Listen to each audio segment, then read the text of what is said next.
എല്ലാവർക്കും എൻ്റെ പുതിയ വീഡിയോയിലേക്ക് സ്വാഗതം. ഞാനിന്നിവിടെ ഉണ്ടാക്കാൻ പോകുന്നത് ഒരു സ്പെഷ്യൽ അരിയുണ്ടയാണ്.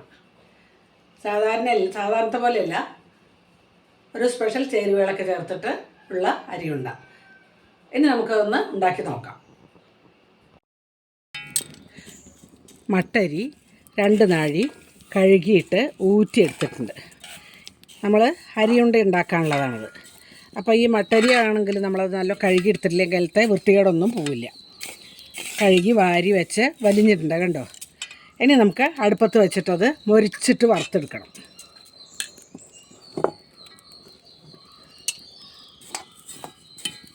ഞാൻ കഴിയണത് അടുപ്പത്ത് വെച്ചിട്ടാണ് എല്ലാം ചെയ്യാറ്. നമ്മൾ പണ്ടത്തെ പോലെ ഈ അടുപ്പിലുണ്ടാക്കണ കറികൾക്കും സാധനങ്ങൾക്കൊരു പ്രത്യേക ടേസ്റ്റാണ്.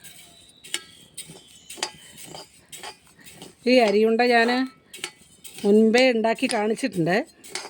ഇത് ഞാൻ പക്ഷേ വേറൊരു വെറൈറ്റിയിലാണ് ഉണ്ടാക്കണത്. മുമ്പേ ഉണ്ടാക്കിയ ലിങ്ക് ഞാനിതിൻ്റെ താഴെ കൊടുക്കാം, എല്ലാവരും കണ്ടോളൂ. ഇത് ഞാൻ വേറൊരു രീതിയിലാണ് ഉണ്ടാക്കണത്, അതാണിപ്പോൾ ഇത് കാണിക്കണത്. ഇത് ഈ അരി നല്ല പോലെ പൊരിഞ്ഞ് വരണം. കുറച്ച് നേരം ഇട്ട് വറുത്തിട്ട് പൊരിയായി വരണം. കരിയാൻ പാടില്ല, നല്ലോണം മൊരിയും വേണം. ഈ അരി വറുക്കുമ്പോൾ പ്രത്യേകം ശ്രദ്ധിക്കണം. കാരണം ഒരുപാട് അങ്ങോട്ട് തീ കത്തിക്കരുത്.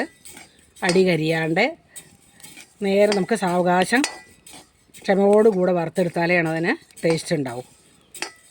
പെട്ടെന്ന് ഒന്നിച്ചിങ്ങോട്ട് കത്തിച്ചാൽ അത് നേരാവണ്ണം ഒന്ന് പൊരിഞ്ഞ് കിട്ടില്ല. ഇതായിക്കഴിഞ്ഞാൽ നല്ലോണം ഒന്ന് അങ്ങനെ മൊരിഞ്ഞ് വരും, റെഡ് കളറാവും. അതുവരെ നമ്മളിത് വറുത്തെടുക്കണം. ഒട്ടും കരിയരുത്, അതാണ് അതിൻ്റെ പ്രധാന കാര്യം. അപ്പോൾ ഈ അരി നമ്മൾ വറുക്കാൻ തുടങ്ങിയിട്ടൊരു 5-6 മിനിറ്റ് ആയിട്ടുണ്ട് കേട്ടോ. ഇത് കുറേശ്ശെ ചോത്ത് വന്നിറങ്ങി, കണ്ടോ. ഒന്നും കൂടി ആവണം, കണ്ടോ. പൊരിഞ്ഞ് വരണം. തീ പാകത്തിലാവുകൊണ്ടാണ് ഇത്രയും താമസം. പെട്ടെന്ന് കത്തിച്ചാൽ കരിയെന്നല്ലാണ്ട് അതിൻ്റെ ടേസ്റ്റ് ഉണ്ടാവില്ല. അതുകൊണ്ടാണ് ഞാൻ പാകം തീ കത്തിക്കണത്.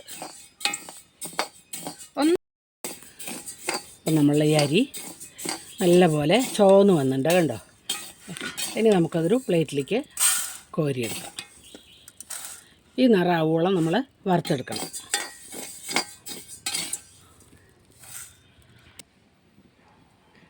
അരി ഈ കളറിൽ വറുത്ത് വെച്ചിട്ടുണ്ട്. ഇതേ നിറാവോളം വറുക്കണം, പൊരിഞ്ഞ് വരണം.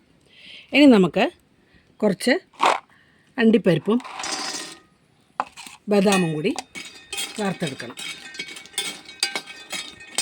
അത് കരിയാൻ പാടില്ല, അതും പാകം പോലെ ആവാൻ പാടും. പാകം തീ കത്തിച്ചിട്ട് അതേപോലെ വറുത്തെടുക്കണം. ഈ അണ്ടിപ്പരിപ്പും ബദാമും കൂടി ഡ്രൈ റോസ്റ്റ് ചെയ്ത് വറുത്തെടുക്കണം. ഇതാണ് ഞാനിന്ന് ഈ അരിയുണ്ടയിൽ ഹൈലൈറ്റായിട്ട് കാണിക്കുന്നത്. ഇതൊരു സ്പെഷ്യൽ വെറൈറ്റി സ്വാദായിരിക്കും. എണ്ണയൊന്നും ഇല്ലാണ്ട് ഡ്രൈ ആയിട്ട് തന്നെ അത് റോസ്റ്റ് ചെയ്ത് എടുക്കണം. ഇപ്പോൾ ഇത് ഡ്രൈ റോസ്റ്റായിട്ട് വന്നിട്ടുണ്ട്. ഇനി അതിലേക്ക് എടുക്കാം.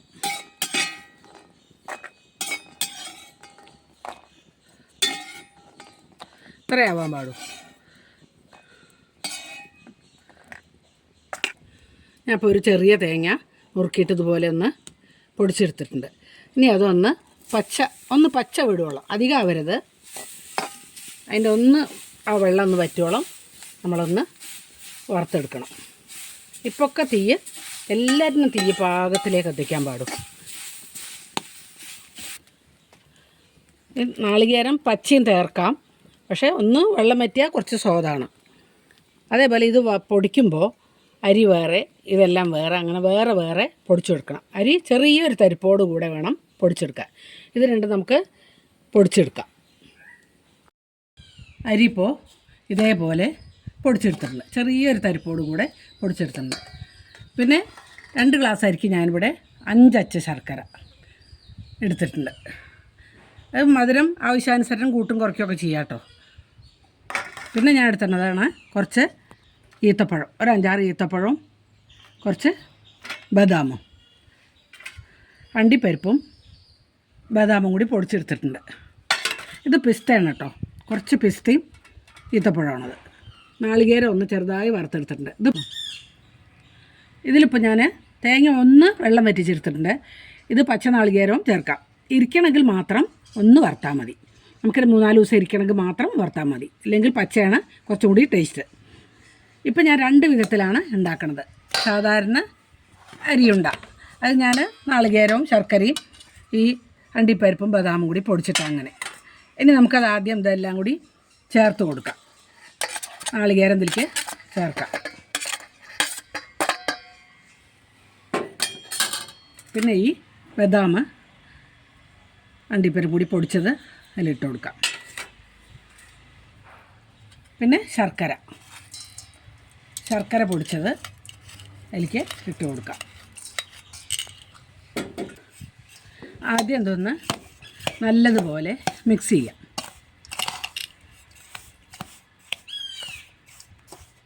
ഇങ്ങനെ ഇളക്കി മിക്സ് ചെയ്ത് കൊടുക്കാം.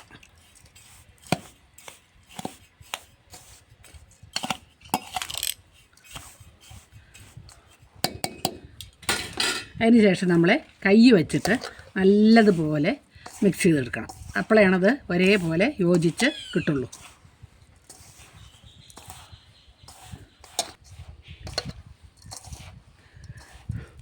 ഇനിയിപ്പോൾ ഇത് നല്ലപോലെ നമുക്ക് കൂട്ടിങ്ങനെ പിടിച്ച് വരാൻ വരുന്നില്ലെങ്കിൽ കുറച്ച് ശർക്കരപ്പാനിയുടെ വെള്ളം ഇതിലേക്ക് ഒഴിച്ചു കൊടുത്താൽ മതി. അപ്പോൾ നമുക്കത് ശരിക്ക് ഉണ്ടയായിട്ട് പിടിച്ച് എടുക്കാൻ പറ്റും. ഇതിപ്പോൾ ബദാമും അണ്ടിപ്പരിപ്പും കൂട്ടി ഇട്ടുള്ളതാണത്.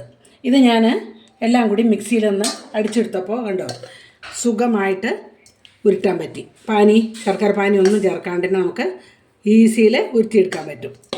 ഇതാണ്. ഇനി ബാക്കിയുള്ളതിൽ ഞാൻ കുറച്ച് പിസ്തയും ഈത്തപ്പഴം കൂടി കൂട്ടി കുഴച്ചിട്ടാണ് ഉണ്ടാക്കുന്നത്. ഇത് വേറൊരു ടേസ്റ്റാണിത്. ഇതെല്ലാം കൂടി മിക്സ് ചെയ്തിട്ട് ഉരുട്ടിയെടുക്കാം. ഇത് വേറൊരു ടേസ്റ്റാണ് കേട്ടോ. 2 വെറൈറ്റി അരിയുണ്ട അവിടെ റെഡി ആയിട്ടുണ്ട്. ഇതെല്ലാവരും ഇതുപോലെ ഒന്ന് ഉണ്ടാക്കി നോക്കൂ. നല്ല ടേസ്റ്റാണത്. നിങ്ങൾക്കെല്ലാവർക്കും എൻ്റെ ഈ റെസിപ്പി ഇഷ്ടമായെങ്കിൽ ലൈക്ക് ചെയ്യണേ. നിങ്ങളുടെ നിർദ്ദേശങ്ങളൊന്ന് കമൻറ്റ് ചെയ്യണേ. ഇതുവരെയായും എൻ്റെ ചാനൽ സബ്സ്ക്രൈബ് ചെയ്യാത്തവരൊന്ന് സബ്സ്ക്രൈബ് ചെയ്യണേ.